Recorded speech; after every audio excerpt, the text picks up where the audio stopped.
বিয়া ঠিক হৈছে। ছগাৰ পাখি গজে মৃত্যুৰ বাবে বহুত ওপৰলৈ গৈছিল। আজি নিজেই খহি পৰিলে। অনুমতিৰ কথা দিছো, মই আজিৰ পৰা সলনি হ'ম। যি মানুহে গৰ্ভত থকা সন্তানৰ সপক্ষে মিছা মাতিব পাৰে, সেই মানুহৰ জানো কিবা কথা মূল্য থাকিব পাৰে? কালি আমাৰ ঘৰলৈ পুলিচ আহিছিল, আৰু অকল ঘৰলৈকে নহয়, অফিচলৈ। কিয়? তোমাৰ জোৱাৰীয়ে ড্ৰাগছৰ ব্যৱসায় কৰে। কি? পুলিচে তালাচী চলাবলৈ আহিছে। নাই নাই, হ'ব নোৱাৰে। বেদই এনেকুৱা এটা কাম কৰিব নোৱাৰে। ময়ো প্ৰথমতে তেনেকৈয়ে ভাবিছিলোঁ, কিন্তু মই যেতিয়াতে আমাৰ আহিবলগীয়া সন্তানটিৰ শপত দিলোঁ, তেতিয়াতো সকলো সঁচা কথা খোলাখুলিকৈ কৈ দিলে।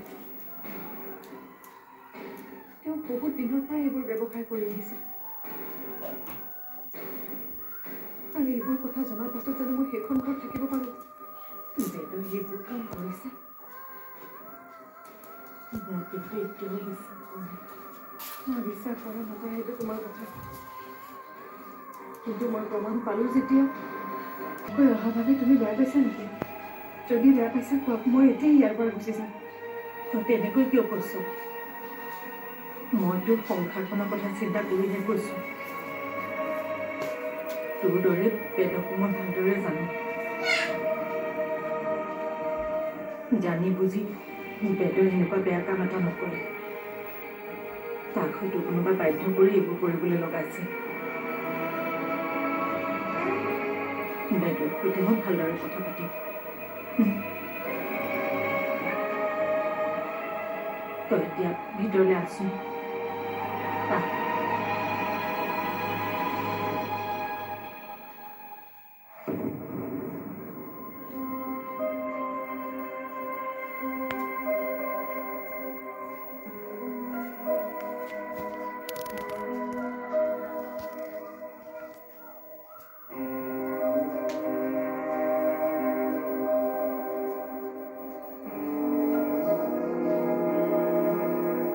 তোৰ গাত ভুল নাই, ভুল আচলতে মোৰেই।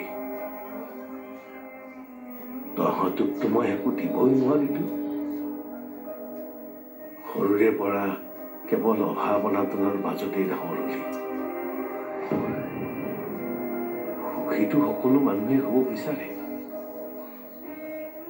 মই যদি তহঁতক সকলো অভাৱ অনাটনৰ পৰা আঁতৰত ৰাখিব পাৰিলোহেঁতেন, তেতিয়াহ'লে হয়তো তোৰ মনলৈ এনেবোৰ চিন্তা নাহিলহেঁতেন। মই বৰ ব্যৰ্থ পিতৃও। মানুহ হিচাপে সফলটো হ'ব নোৱাৰিলোৱে। পিতৃ হিচাপেও মই ব্যৰ্থ।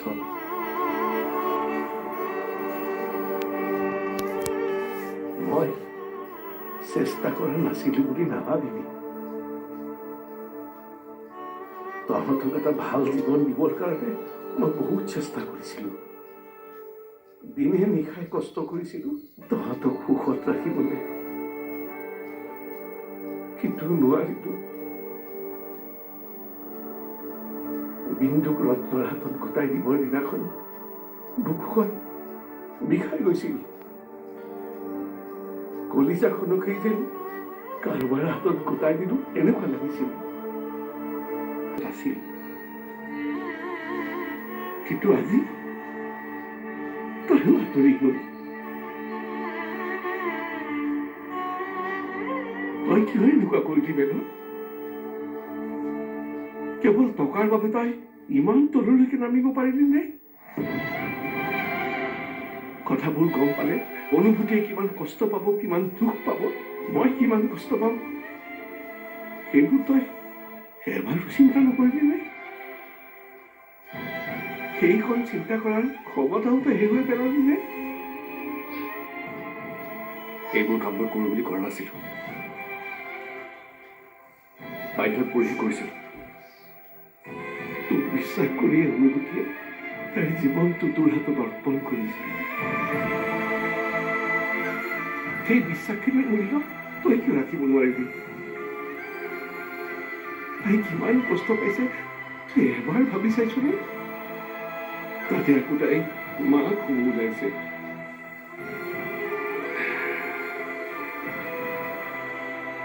মানুহে ভুল কৰাটো ডাঙৰ কথা নহয়,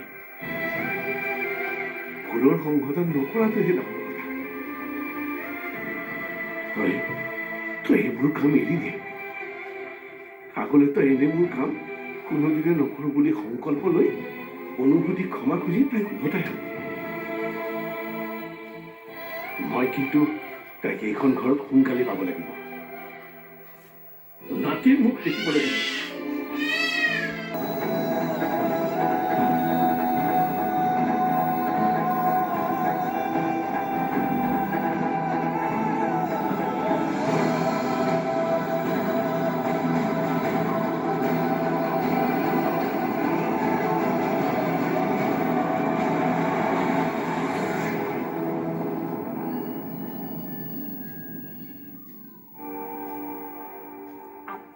হাতখন এনেকে দিয়ক, এনেকে মই এনেকে হাতখন কৈ দিম, আপুনি এনেকে এনেকে এনেকৈ ঘূৰি নাচি থাকে।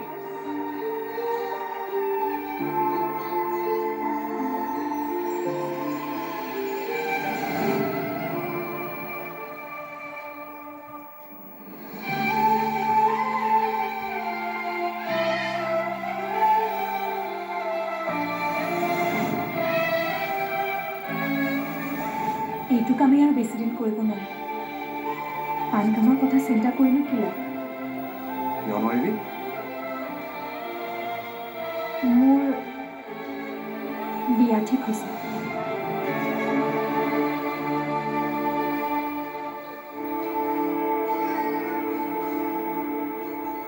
ছাৰ কি ভাবি আছে? থানাখনত কিবা এটা হৈছেহে নেকি? এইফালে আপুনি মন মাৰি আছে, সেইফালে আকৌ সিজনীয়ে মন মাৰি আছে। কিবা এটা কৰিবলৈ ক'লেও নকৰে। বেমাৰে ধৰা মুৰ্গীটোৰ নিচিনাকে য'তে ত'তে মন মাৰি বহি আছে। যে তাই মন মাৰি থকা কাৰণটো বাৰু মই অনুমান কৰিব পাৰিছো। কি কাৰণ? আপোনাৰ ছোৱালী ঠিক হৈছে যে সেইকাৰণে। মানে কালি ৰাতিপুৱালৈকে ঠিকে আছিলে নহয়। যেতিয়া মই তাইক কালি কথাটো ক'লো, তাৰ পিছৰ পৰাহে এনেকুৱা। ৰ'বচোন, মই যে ছোৱালী চাইছো সেইটো আপুনি কেনেকৈ গম পালে?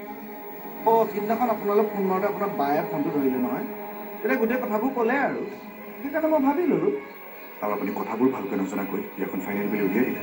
নহয়, বাইদেৱে কোৱা মতে আপোনালোকৰ বোলে ছোৱালীজনী পচন্দ হৈছে। আৰু কোনোবা ছোৱালীয়েনো আপোনাক কেঞ্চেল কৰিবনে? গতিকে ফাইনেল বুলি ভাবি ল'লোঁ আৰু।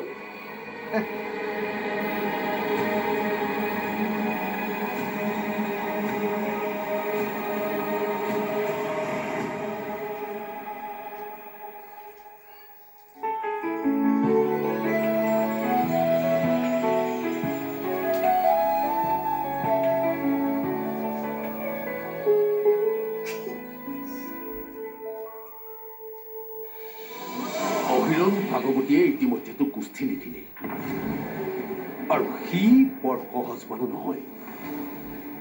মণিৰ দৰে কোনোবা এদিন তোৰো এনকাউণ্টাৰ হৈ যাব পাৰে। যদি কিবা শেষ ইচ্ছা আছে এতিয়াই পূৰণ কৰিব।